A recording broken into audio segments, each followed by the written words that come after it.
Attention, you're listening to The Todd Huff Show, America's home for conservative, not bitter talk and education. Be advised, the content of this program has been documented to prevent and even cure liberalism, and listening may cause you to lean to the right.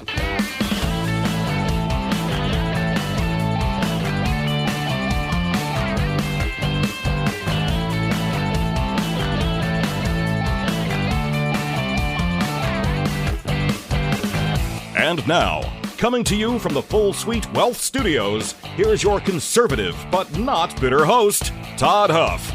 Is this day 7? I can't believe this. Day number 7. We're going through what I consider to be, and I hope you've enjoyed this. You can share with me. By the way, you can text that number that you hear me reference if you want to sign up for the Inner Circle, which is free by texting truth. You can also text your thoughts and questions and feedback. It's the quickest and easiest way to get to me, besides responding to emails from the Inner Circle. I'll bet that number is 317-785-1030. I wouldn't mind to hear what your thoughts are about this. We're not talking about the issues. I'm not deliberately avoiding them. I think that these things that we're talking about are necessary for a larger, more important conversation. You know, people have opinions, as I've said on this program multiple times, about politics, and their opinions are rooted mostly in feelings, or they've become a fan of one party, like one becomes a fan of the Boston Red Sox or the New York Yankees, and they just want their side to win, not realizing or not caring or not putting the pieces together or whatever, that we, the American people, the taxpayer, the voter, is the one who is ultimately the winner or the loser. And we've been losing for a long time because Americans don't seem to understand, at least not enough of us. I know most of you do, but too many people don't understand what we're up against, why these things matter, what makes America special. That's what we've been talking about. I want to give people a framework through which they can talk about politics and apply to issues as they come up. And that's what we're doing here. We've done this. This is now day number 7, and I've enjoyed every step of the way. Friends, let's face it. Every dollar we spend is a vote for the kind of America that we want to live in. That's why we launched Freedom Marketplace. It's a free directory of businesses that align with your conservative values. These businesses have made a promise, no support for leftist candidates or causes, and if they break that promise, my friends, they are booted out of the directory. We take this seriously. So, if you're tired of funding the woke agenda, visit freedommarketplace.net. It is free. Yes, you can set up an account, and it's free to do that as well. It's totally free to you. You don't have to do anything. You can just look at the people there. But there's some things you can do through the program, through the platform if you log in, but you don't need to do that. You can, but you don't need to. There's no cost to you. It's free to do. And, my friends, supporting conservative businesses, dare I say, is also, I think, the right thing to do. So, check it out, freedommarketplace.net. That's freedommarketplace.net. Liberty and business for all. Yesterday, we kind of stopped when we were talking about the role of government, what it's supposed to do, what it's not supposed to do.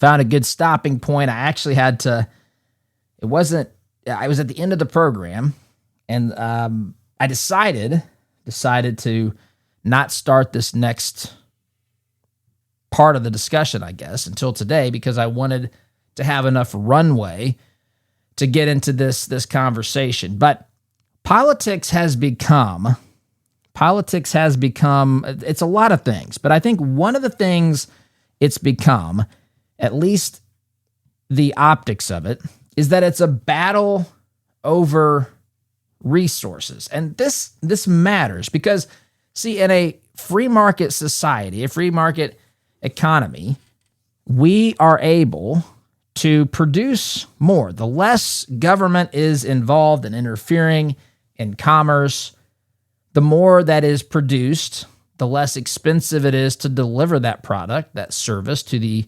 American people or even elsewhere around the world. But when government gets involved And when government starts stepping outside of its bounds, then you begin to see that the resources begin to be affected. I mean, there are numerous examples of this. We talked, let me give maybe the most obvious answer, or one of the most obvious answers, is the issue when it comes to oil.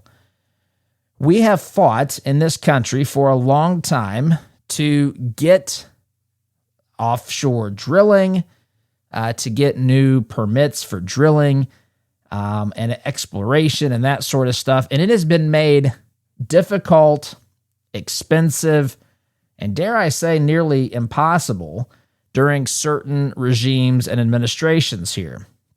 And so when you don't have access to pull the oil out of the earth under our feet or off our shorelines, then you see government directly impacting, interfering with resources. And once government controls the resources, which as they do in large economies, in socialistic or communistic countries, take a look at Venezuela, for example, or just even in the case of what we have here, which sometimes becomes crony capitalism.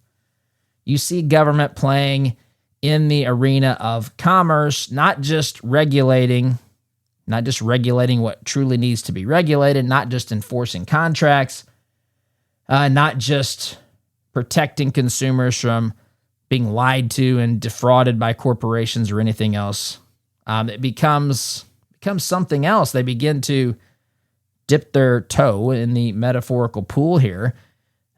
Politicians do, the government does, big business does, and they collude, and all sorts of messy things happen. And it becomes a competition to say we want to be in charge of making the rules so that we can deliver the type of energy. If people can't get oil, just as an example, if it's difficult to explore, if it's difficult and expensive to refine or deliver or anything else, then what happens is other technologies are forced on the American people, which again, I want to be clear. I don't personally care. I don't care. I have friends or family who have Teslas, electric vehicles.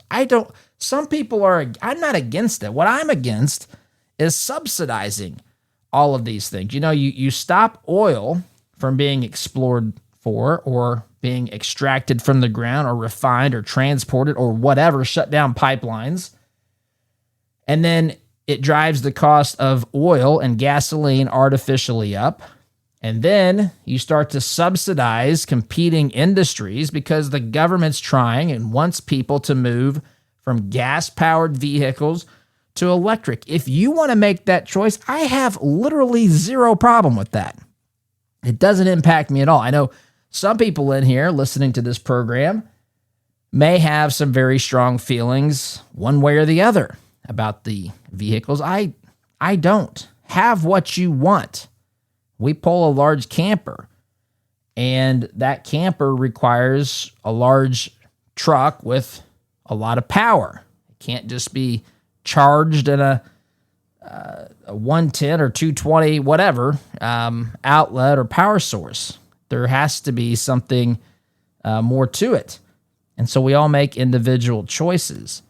But this is what government does, and then it becomes a competition. We want to win an election so that we can have our group and what we want to see happen in the world forced upon society. And that is not the role of government. Groups become competitive.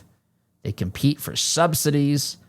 They compete for access to programs, for tax advantages, to certain protections, right? Remember back in 2008 when GM was too big to fail. And we've had this story repeat throughout American history, on and on and on again. And what you end up doing when you bail out industries, I brought up that example, but when you bail out entire industries, what you end up doing is you tell the people who run these businesses, these ultra large, critically important or deemed critically important businesses, you tell them, look, there's no downside. Risk as much as you want. because there's a lot of upside if you hit some home runs on your risks. But if there's no downside, you actually, again, incentives. You end up encouraging people to take dramatic risks because you take away the downside when they know the government is going to foot the bill. And so there you go. When government starts redistributing wealth, this is again picking up from yesterday a little bit, but when it starts redistributing wealth and when it becomes managing resources and forcing certain alternatives into the marketplace and trying to hamper another one in the case of electric vehicles or gas-powered or wind energy or solar or whatever. When you begin to do this, you start redistributing wealth and forcing people artificially to certain solutions, not really allowing it to cost what it truly costs, not making it come to market like everything else, and you begin to penalize. Think about this. You're penalizing another type of industry, another business, people who work there, provide for their families. You're limiting what their companies are able to do, and it's not good. It becomes a fight. Politics becomes then a fight over who gets the money, who manages the resources, who then can get the levers of power to basically pay back the people that are on their side or give incentives to people to do the things that they want them to do. And it's an ugly thing. Now, government, I've said this before, and if you've ever watched John Stossel does a great job. I like some of the things I've said, a lot of the things I've seen from John Stossel. And he said, and he didn't come up with this idea, but he repeatedly has said this, government is force. You've heard me say this as well. Government is ultimately force, my friends. Government steps in when your decision-making abilities, if you want to look at it that way, your framework for making a decision ends. And no longer do you have an option, for example, to pay taxes, right? So that's the end of that. You could certainly have made choices that impacted your tax liability. But if you think you're going to use your individual choice to not pay taxes, you're going to pay a consequence. Government is going to force you to do that, or you're going to pay. You're going to pay severely through legal consequences and so forth. And I'm not advocating that you do that. In fact, I'm telling you not to do that. I'm simply illustrating that government is forced. There's no more need for willing mutual cooperation between the parties. The party of government has to be big enough and strong enough to be able to force the American people, those who decide to cross a certain line where a certain law is or regulation or whatever, to pay the consequences. And that's a big difference, my friends. There's a huge difference between voluntary cooperation and government force. And I want to talk about that here, my friends, in just a moment. But friends, ever wish you had a whole team to help you manage your financial life? That's the beauty of family office services at Full Suite Wealth. Their experienced advisors bring together everything from high-level investment management like private equity, private credit, option strategies to complex legal needs, all customized for you. It's like having a family office just for you, at your fingertips, with people who know your story and understand your goals. If you are serious about planning for the long haul, check them out, fullsuitewealth.com. That's fullsuitewealth.com. Build your legacy, secure your future. Okay. So we're talking now about voluntary cooperation and government force. So, one of the things that irks me, and I hear people do, I see people, you've seen them do this. They'll say things like, Jesus was a socialist, right? Because Jesus wants to help people. And they create a straw man. They create a straw man that says socialists or people who want to use the government to help people are good. They're following the teachings of Jesus. And the people who are capitalists and who are in favor of people keeping their own wealth and resources. They're evil because they are causing people to be selfish and not contribute to the good of others. Friends, it is not charitable. Hear me say this. It is not charitable to spend someone else's money. It's not charitable to say government is going to forcibly take from one person or group of people, type of person at a certain income level, a certain business, whatever, and then forcibly take it from their fingers, what belongs to them, and then give it to someone else. Now, charity is good. And by the way, I want to talk a moment. I wasn't necessarily planning on this, but I want to talk a moment about the, people bringing Jesus into this. Jesus, they say, is a socialist. Jesus never once said to elect a government that's going to come in by the force of law to take what's yours and give it to somebody else, or to take what's your neighbor's. That's not what he said. In fact, Jesus spoke to the individual. Jesus spoke to the individual, and he told us as people, as his followers, as his children, he told us how to behave. He wants us to choose to be charitable. Again, it's not charitable to forcibly take something from. I can't believe I'm having to say this. Forcibly take something from someone else and give it to someone. That's just not the way that it works. It's definitely not charitable to vote for someone to take something, to elect politicians who are going to enable the government force to take what belongs to somebody else and give it to me, to give it to yourself. That's the epitome of absolute selfishness. Charity is good. Generosity is good, but you can only be generous and charitable with what is under your particular ownership. You cannot be charitable with someone else's time, talents, or treasures. You can't. That's not what it is. It's not what it is at all. It's what you give. It's what I give. And it has to be done voluntarily. Government coercion is not compassion. There's a big difference. Voluntary compassion, government coercion, that is not the same thing. Not to mention, my friends, we're talking here about what the government should not do, but often finds itself doing. Because again, people demand it. They demand it because they don't understand it.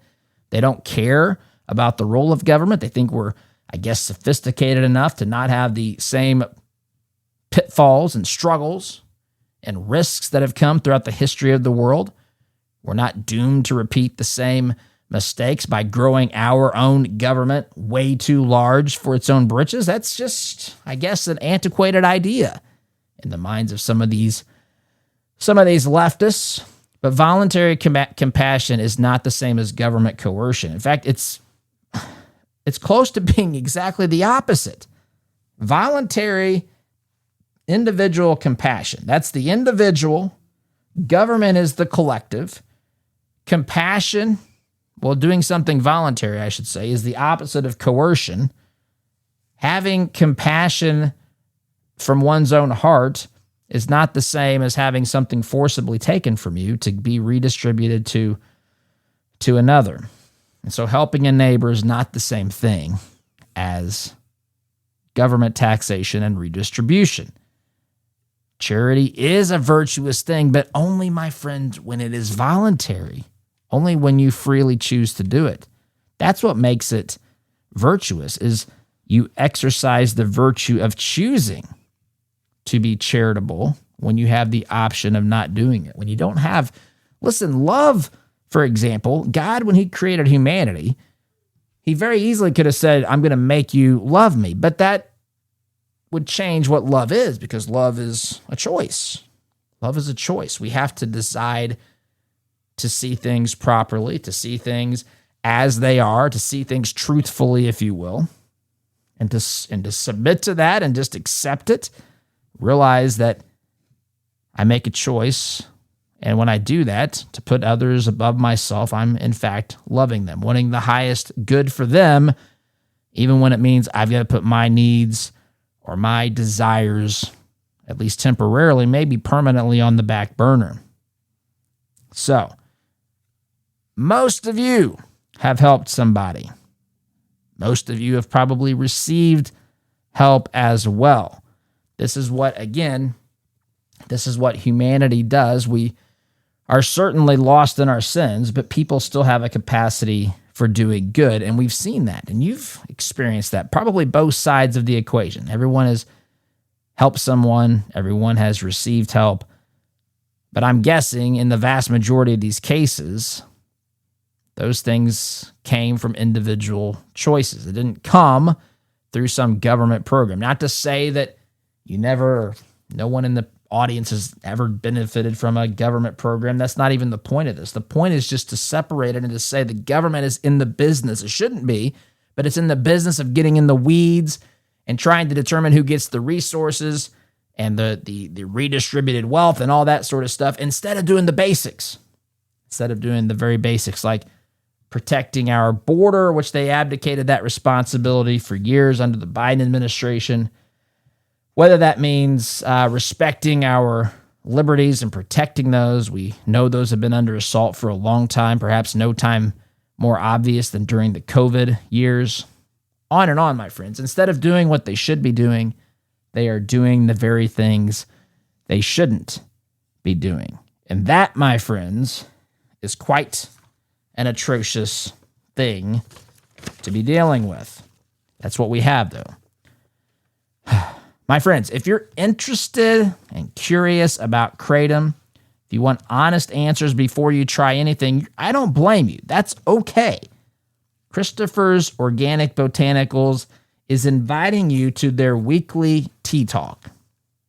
They do these every Thursday night, 7 p.m. Eastern. There's no pressure. There's no sales pitch. It's just real conversations with real people who want to help you understand Kratom, what it is, how it's used, how to stay safe, what to avoid, those sorts of things, my friends. Christopher's Organic Botanicals believes education should come first. That's one of the things that makes them different, one of the many things that makes them different from these shady sellers of things that are synthetic blends and not even real Kratom at all. But if you've got questions about relief, about dosage, about safety, about sourcing, that's the forum, a place where you can ask. They built a community that's focused on truth, not hype. Join the conversation this Thursday, 7 p.m. Eastern. For more information, go to Christopher'sOrganicBotanicals.com. That's Christopher'sOrganicBotanicals.com. Truth, tradition, transparency, and yes, my friends, time out for me. You're listening here to the home of conservative, not bitter talk. I'm your host, Todd Huff. Back in just a minute. Yes, my friends, welcome back. This is day number 7 of our series designed to help give you and to give the people you speak with about these things a prism, a framework through which to view politics, what we're dealing with in 21st century America and around the world. In fact, we're watching a lot of these problems. A lot of the problems that we have on the world stage today, and even domestically, are the direct result of political ideas. Government's gone wild, if you will. That's what we're dealing with. Government's growing, abusing their authority. Look at what's happening in Iran. Look at what happens in North Korea. Look at what's happened in Venezuela. Look at what's happening in Cuba. Look at the problems we have here. A lot of these problems stem from a misunderstanding of what government is, how it should be used, its proper role, the liberties of people. And that's what a lot of these things stem from those very concepts. And that's what we're trying to do here, is to give a framework on this. So we've been talking about choice. We've been talking about coercion, government coercion. We've been talking about just because something is good, like in the case of charity, forcing it makes it not good. Force is not a good thing. Force should only be used in those situations when someone's life, liberty, or their rights are at risk. And then you have to use force to respond to the force that's being used to take over someone's life, liberty, or harm someone's life, liberty, pursuit of happiness, their rights, that sort of thing. And so what happens is, as we've talked about yesterday a little bit and today, incentives are involved, right? You get politicians Politicians who, well, they want to be in power, be in charge, make the decisions. I think a lot of times, not always, but I think it's fair to say a lot of the times, these politicians want to run for office because they think that they're the only person equipped. They do. A lot of these folks have this disease. If I could just run the show, they think, everything would be good. This falls right in line with how people think about, say, Soviet communism. If only they had the best leader, the benevolent dictator, it would have worked so wonderfully well, and we would all be holding hands right now singing Kumbaya. But of course, that's not the case at all. Once the government gets involved in redistributing wealth, once the government gets involved in allocating and assigning resources or picking winners and losers, that changes the incentives that are out there. Politicians are then rewarded for promising benefits, not for doing the basics of government, not for protecting your rights and liberties, not for protecting and securing this nation, looking for foreign threats and so forth. That's not as cool sounding. That sounds boring. They want to change the way we live on planet Earth. They want to come up with a new concept, a new rule, a new law that's going to make utopia on Earth. The only problem is it never will. That's not the role of government. Government, again, is ordained by God, and God does not, listen, the way things are and our human nature is not changing. It's not this side of heaven anyway. That's why God is going to create a new heaven and a new earth. This earth, this world has been corrupted by our choices and our sin. And we can make a decision. We can either say, let's try to make it back to the perfection that was in the Garden of Eden through government force and everything else, or we can say, look, we've made a mess of this. We can still do good, but we have to accept things for how they are. Accept human nature. Accept that government is going to grow. Accept that in order to be protected from our government, from tyranny, we have to be vigilant. We can't give them an inch because they will take a mile. We have to understand this. And people simply refuse, my friends, to learn the lessons, I guess. And to make that, of course, even worse, politicians who promise the most grandiose things, the biggest promises to make sure that everything is perfectly wonderful here on Earth, or they're going to lower the sea levels or whatever else. They're the ones who often get the most votes because people just believe it, because some joker running for office says it. It's maddening to think about it. Because they've got a campaign team, they're going to be able to change the world as we know it? Give me a break. So, you got that part of the equation. You got the other part of the equation that says voters are rewarded, right? They're rewarded for empowering these knuckleheads who then give them benefits. Give them benefits by taking and redistributing. It's just a circular thing. And it's been said before, but these sorts of governments that have a democratic aspect, democracy, they're a democracy of some sort. Once a certain group realizes that they band together and demand that the other people in the minority basically foot the bill for everything, its collapse is inevitable. That's not going to work. It's why Atlas shrugged. What's the point? Eventually, there's a point where you say, there's no point in trying and working harder, starting a business, taking risks, because I'm just going to have it taken from me. So you shrug and you move on with life, and you don't make your innovation. You don't come up with the latest, whatever it is, invention, concept. And I wonder how many things we could have had if government didn't do the things that it did. So we end up seeing expansion of programs, expansion of government spending. And when the government becomes the distributor of these benefits, politics, in a way, becomes a bidding war. When government becomes the provider, when government becomes daddy, the father who gives out the allowance, this is a dangerous way to run a society. Again, I understand. Again, we went through this in an earlier podcast. I understand that there are people in need, and the government says, we don't want people to go without, so we have these programs. I understand the thinking. But I also think it needs to be said and understood that creating a dependency culture really creates massive problems on a society. Human nature is inevitable. People respond to incentives. Politicians, I should say, want to be reelected. Interest groups who are out there lobbying politicians and so forth, they want benefits. They want to be paid for their work and all that kind of stuff. Pressure comes to redistribute more wealth when people see, hey, you're already giving out some, give me a little bit, kick a little bit over here. You got a program for this, why don't you have a program for that? Suddenly, it's out of control and unmanageable, and it goes back to the point that a systematic structure and a framework to understanding this stuff is necessary. And that system must account for human nature. Now, on the individual front, freedom, when you're free, that includes the possibility of making bad choices.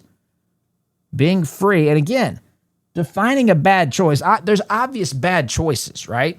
There's certainly bad choices that are obvious for everyone. But a lot of these choices people make are simply decisions to take a step based upon risk tolerance or what they believed about themselves or their idea. And you look back at some of the greatest stories ever told when it comes to success stories. You look at people who believed in themselves or their idea so much that they, walked through fire, my friends, and put it all on the line and would tell you they would do it the same way again today. Some of these stories are highly inspirational and just incredible. But when you have freedom, you've got the freedom to determine your own risk tolerance, determine what you want to do. It also allows that you can make some bad choices that are objectively bad. Free societies have to allow for people to make mistakes. You can't insulate people. And if you insulate people from the consequences of their mistakes, you prevent them from learning the lesson. Let me say that again. When you insulate people from learning the lessons from their mistakes, you are encouraging them to make the mistake again. They're not able to learn. If you don't have to pay for the bad decision, you've lost the ability to truly comprehend what it is and then to have an incentive, right, to learn from it and not to make it again. And that's what ends up happening here. Free societies also allow people, my friends, to succeed differently. Different success looks different to lots of people, to everybody at some point. Friends, let's face it, there are a lot of companies out there that do not share your Christian values. The good news is we don't have to invest in them. At 48 Financial, they specialize in biblically responsible investing. They screen out companies that go against your faith, your values, and they create a plan that's tailored to your goals. They handle all the heavy lifting. They do all the analysis and all the comparisons and all the scoring and determining how these companies are either in favor of or against your values. All you have to do is go to 48financial.com/Todd. Again, 48financial.com/Todd. Take a quick and easy assessment. Complete that right there. Get it done, and they will provide you a report. So, 48financial.com/Todd. Quick time out for me, my friends. Back in just a minute.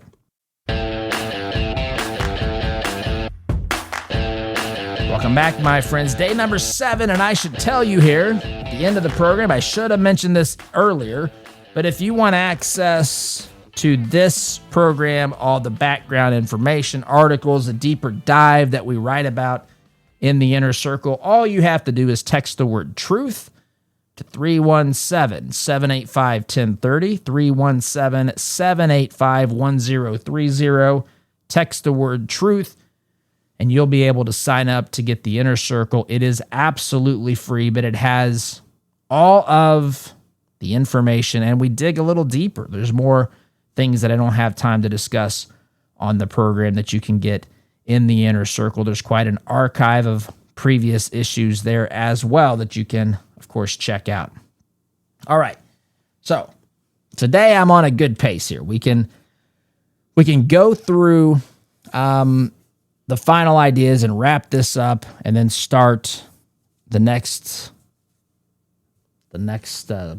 part in the series where I want to start it. Yesterday I was kind of off the timing of it, but before the break I mentioned that true